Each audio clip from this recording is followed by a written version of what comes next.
तो दोस्तों नमस्कार, मैं विवेक आपके अपने एजुकेशनल चैनल पे आपका स्वागत करता हूं। आज हम यहां पे समसामयिक घटना चक्र में आज यहां पे हम गौतम बुद्ध के बारे में जानेंगे। बौद्ध धर्म में जो सिलेबस में आपके दिया है, गौतम बुद्ध के जीवन एवं शिक्षाओं के बारे में जानना है। तो पहला पॉइंट आप हमारे साथ आप देखेंगे, गौतम बुद्ध का जन्म कपिलवस्तु के निकट लुम्बिनी में 563 ईसा पूर्व हुआ था।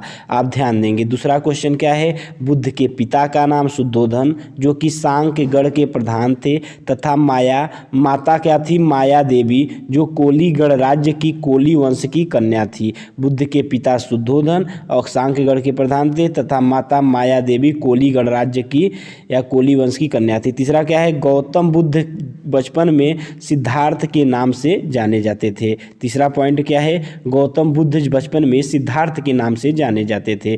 चौथा क्या है, 29 वर्ष की अवस्था में उन्होंने गृह त्याग दिया जिसे बौद्ध ग्रंथों में महाभिनिष्क्रमण की संज्ञा दी गई। 29 वर्ष की अवस्था में उन्होंने गृह त्याग दिया जिसे बौद्ध धर्म में महाभिनिष्क्रमण की संज्ञा दी गई। ये सब क्वेश्चन जो भी पॉइंट दिया गया है दोस्त, किसी न किसी एग्जाम में ज़रूर आया है। बहुत ही इम्पॉर्टेंट पॉइंट है, इसलिए आप बहुत ध्यान से पढ़ते चलिएगा इत्मीनान से। तो आइए, मौर्यवंशी शासक अशोक के रुम्मीनदेई अभिलेख से सूचना मिलती है कि सांक्य मुनि बुद्ध का जन्म लुम्बिनी में हुआ था। आप ध्यान देंगे इस पॉइंट को। मौर्यवंशी शासक अशोक के रुम्मीनदेई अभिलेख से सूचना मिलती है कि सांक्य मुनि बुद्ध का जन्म लुम्बिनी में हुआ था। और नेक्स्ट पॉइंट क्या है, महात्मा बुद्ध ने अपना पहला उपदेश सारनाथ में दिया। इस प्रथम उपदेश को धर्म चक्र प्रवर्तन कहा जाता है। आपसे पूछा जाएगा सारनाथ कहाँ स्थित है, तो आप बताएंगे वाराणसी में। आइए हम आते हैं नेक्स्ट पॉइंट देखते हैं। नेक्स्ट पॉइंट क्या है, महात्मा बुद्ध ने मल्लगढ़ राज्य की राजधानी कुशीनारा में 483 ईसा पूर्व में 80 वर्ष की अवस्था में शरीर त्याग दिया। नेक्स्ट पॉइंट क्या है, बौद्ध ग्रंथों में इसे महापरिनिर्वाण कहा जाता है, गृह त्याग की घटना को। फिर क्या है, 6 वर्षों की कठिन साधना के पश्चात 35 वर्ष की अवस्था में वैशाख पूर्णिमा की रात्रि को एक पीपल वृक्ष के नीचे गौतम को ज्ञान प्राप्त हुआ। फिर नेक्स्ट पॉइंट क्या है, ज्ञान प्राप्ति के बाद यह बुद्ध कहलाए। आप ध्यान देंगे। फिर इसी क्रम में आप देखेंगे, बुद्ध के सबसे अधिक शिष्य कौशल राज्य में हुए थे। आपसे पूछेगा बुद्ध के सबसे अधिक शिष्य कहाँ थे, आप बताएंगे कौशल राज्य में हुए थे। नेक्स्ट क्या है, महात्मा बुद्ध वत्सराज उदयन के शासनकाल में कौशाम्बी आए थे। अब बहुत ही मोस्ट क्वेश्चन है, आपसे कई बार एग्जाम में पूछा जाता है और आगामी एग्जामों में निश्चित पूछा जाएगा। प्रथम बौद्ध संगीत, आप ध्यान देंगे, प्रथम बौद्ध संगीत जो प्रथम बौद्ध परिषद बुद्ध की मृत्यु के तत्काल बाद राजगृह के सप्तपर्णी गुफा में हुई थी। प्रथम बौद्ध संगीत कहाँ हुई थी, राजगृह के सप्तपर्णी गुफा में हुई थी। अजात शत्रु महात्मा बुद्ध के समकालीन शासक थे। आपसे पूछेगा अजात शत्रु किसके समकालीन थे, आप बताएंगे महात्मा बुद्ध के। नेक्स्ट क्या है, प्रथम बौद्ध संगीत की अध्यक्षता महाकश्यप ने की थी। फिर आपसे पूछेगा, अब आते हैं नेक्स्ट हम द्वितीय बौद्ध संगीत का। तो द्वितीय बौद्ध संगीत का आयोजन कालाशोक शिशुनाग वंशी के शासन में बुद्ध की मृत्यु के 100 वर्ष बाद वैशाली में किया गया। आप ध्यान देंगे। फिर तृतीय बौद्ध संगीत मौर्य सम्राट अशोक के शासनकाल में पाटलिपुत्र में हुई थी। अब नेक्स्ट पॉइंट है, मोगलीपुत्र तिस्य तृतीय बौद्ध संगीत के अध्यक्ष मोगलीपुत्र तिस्य या तृतीय बौद्ध संगीत के अध्यक्ष थे।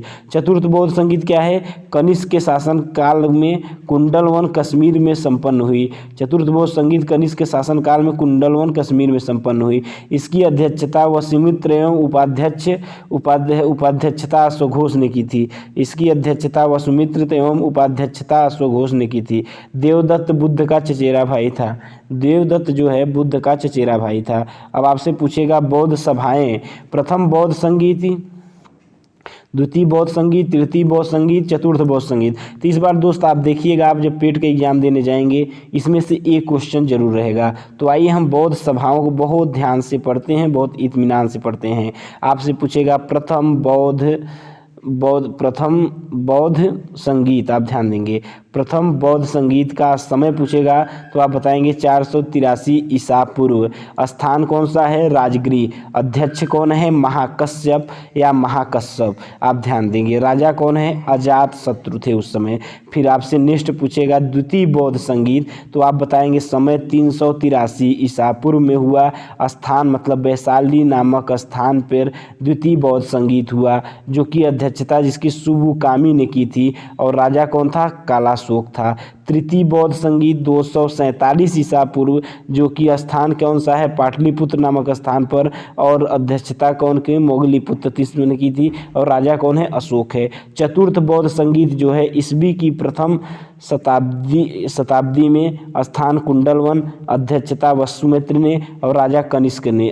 राजा उस समय कौन था? कनिष्क था। अब इसका हम थोड़ा सा दोस्त आपको बताते हैं, एक ट्रिक याद कर लीजिए स्थान के लिए और आपका राजा कौन था, लगभग आपको बड़ा मदद मिलने वाला है। तो आप देखेंगे प्रथम द्वितीय तृतीय चतुर्थ बौद्ध संगीत के लिए आप लिखिए रा वै पाक। आप ध्यान देंगे। अब यहाँ से हम देखिए इससे आपको मतलब इससे जोड़ेंगे आप, तो रा से हो जाएगा राजगृह।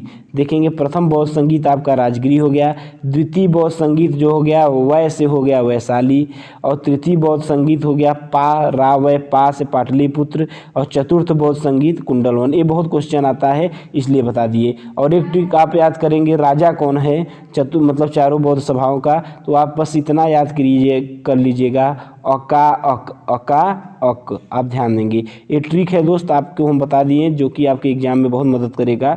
आपको थोड़ा सा मालूम रहता है आप क्वेश्चन कर लेंगे। प्रथम बौद्ध संगीत के राजा कौन थे? अ से आप अजात शत्रु, आप पहले नंबर पे अजात शत्रु को रख देंगे। और द्वितीय बौद्ध संगीत के राजा कालाशोक, और तृतीय बौद्ध संगीत के राजा कौन थे? अशोक, और चतुर्थ बौद्ध संगीत के कनिष्क। इस प्रकार से आपका बौद्ध सभाओं में स्थान और राजा क्लियर हो गया। ठीक है दोस्त। फिर इसी क्रम में आएंगे हम नेक्स्ट पॉइंट देखेंगे। देवदत्त पहले उनका अनुगत बना फिर उनका विरोधी बन गया।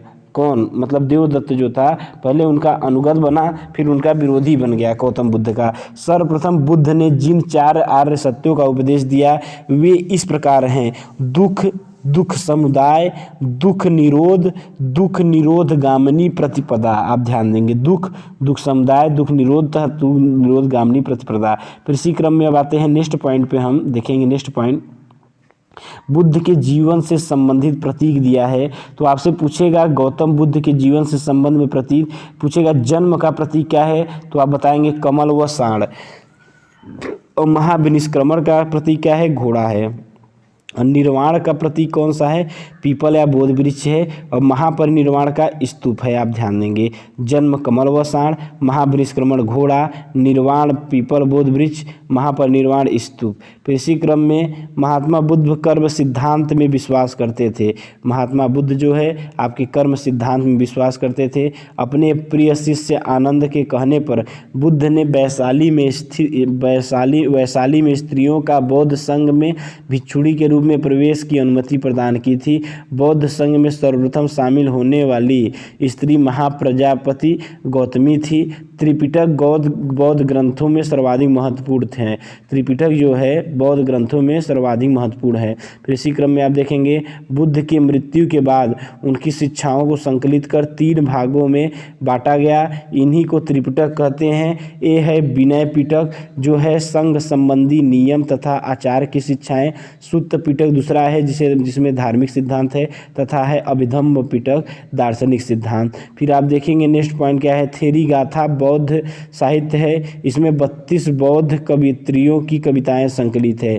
थेरी गाथा बौद्ध साहित्य है। इसमें 32 बौद्ध कवियत्रियों की कविताएं संकलित है। बिहार में राजगीर की पहाड़ियों पर स्थित विश्व शांति स्तूप विश्व का सबसे ऊंचा कहा जाने वाला शांति स्तूप है। आप ध्यान देंगे। फिर नेक्स्ट क्या है। भरहुत एवं सांची के स्तूप की स्थापना मौर्य शासक अशोक के शासन काल में हुई थी। अमरावती स्तूप का निर्माण सातवाहन के समय में हुआ था। अमरावती स्तूप का निर्माण सातवाहन शासकों के समय में हुआ था। फिर आप ध्यान देंगे सातवाहनों की राजधानी प्रतिष्ठान या पैठन थी। इनकी प्रारंभिक राजधानी अमरावती मानी जाती है। फिर इसी क्रम में नेक्स्ट पॉइंट देखेंगे, महास्तूप का निर्माण अशोक के समय में ईंटों की सहायता से हुआ था, जिसके चार ओर काष्ठ की वेदिका बनी थी। फिर आप ध्यान देंगे, शुंग काल में उसे पाषाण पट्टिकाओं से जड़ा गया तथा वेदिका भी पत्थर की ही बनाई गई। फिर नेक्स्ट पॉइंट देखेंगे, सातवाहन युग में वेदिका के चारों दिशाओं में 4 तोरण लगा दिए गए। फिर नेक्स्ट पॉइंट आप देखेंगे, बौद्ध दर्शन में क्षणिकवाद को स्वीकार किया गया है और गौतम बुद्ध को एशिया के ज्योतिपुंज के तौर पर जाना जाता है। नेक्स्ट पॉइंट है, गौतम बुद्ध के जीवन पर एडविन अर्नाल्ड या लाइट ऑफ एशिया नामक काव्य पुस्तक की रचना की थी। यह लंदन में 1879 ईस्वी में प्रकाशित हुई थी। नेक्स्ट आप देखेंगे, लाइट ऑफ एशिया पुस्तक ललित विस्तार के विषय वस्तु पर आधारित है। लाइट ऑफ एशिया पुस्तक ललित विस्तार के विषय वस्तु पर आधारित है। फिर नेक्स्ट आप देखेंगे, कुषाण काल में, आप थोड़ा नेक्स्ट हमारे साथ क्वेश्चन देखेंगे, पॉइंट देखेंगे, कुषाण काल में ही गांधार एवं मथुरा कला शैली के तहत बुद्ध एवं बोधिसत्वों की बहुसंख्यक मूर्तियों का या बैठी एवं खड़ी स्थिति में निर्माण हुआ है। भूमि स्पर्श मुद्रा की सारनाथ की बुद्ध मूर्ति गुप्त काल से संबंधित है। नेक्स्ट पॉइंट क्या है, बौद्ध ग्रंथ अंगुत्तर निकाय में वर्णित षोडश महाजनपदों में से मल्ल एवं महाजनपद था। फिर नेक्स्ट पॉइंट आप हमारे साथ देखेंगे, नागार्जुन कनिष्क के दरबार की एक महान विभूति था, उसकी तुलना मार्टिन लूथर से की गई थी। फिर आप देखेंगे मार्टिन लूथर से कनिष्क के दरबार में वसुमित्र अश्वघोष चरक भी थे। फिर नेक्स्ट पॉइंट, अंतिम पॉइंट है आपका, ह्वेनसांग ने अश्वघोष, नागार्जुन, कुमार देवी एवं देव को संसार के 4 मार्गदर्शक शक्तियाँ कहा है। इस प्रकार से आपका देखेंगे, यहाँ पे हम बौद्ध धर्म आपका समाप्त कर दिए। तो आपका जो पेड के अध्ययन सामग्री नामक बुक में बहुत ही अच्छा से टू द पॉइंट आपका हम यहाँ पे कवर करा रहे हैं। दोस्त, यदि आप चैनल पे नए हों तो चैनल को सब्सक्राइब करिए और वीडियो को आप डेली किसी भी समय आप देख सकते हैं, सुन सकते हैं, तो आपको बहुत ही मदद मिलने वाला है। आपका एग्ज़ाम बस अब 1.5 महीने रह गया है। आप बहुत अच्छे से इसे पढ़िए और डेली आप इसे देखते चलिए। जो भी टाइम लगे आप 1.2 या 1.5 की स्पीड में इसे पढ़ सकते हैं तेज़ी से। जो भी आपको यदि वीडियो अच्छा लग रहा हो तो चैनल को खूब ज़्यादा शेयर कीजिए दोस्त। ठीक है दोस्त, चलते हैं, नमस्कार। नेक्स्ट वीडियो में मिलेंगे, हम जैन धर्म के बारे में जानेंगे, उनकी जीवन एवं शिक्षाओं से जुड़ी जो भी जानकारियाँ होगी हम नेक्स्ट वीडियो में देखेंगे। तो ठीक है दोस्त, चलते हैं, नमस्कार, धन्यवाद।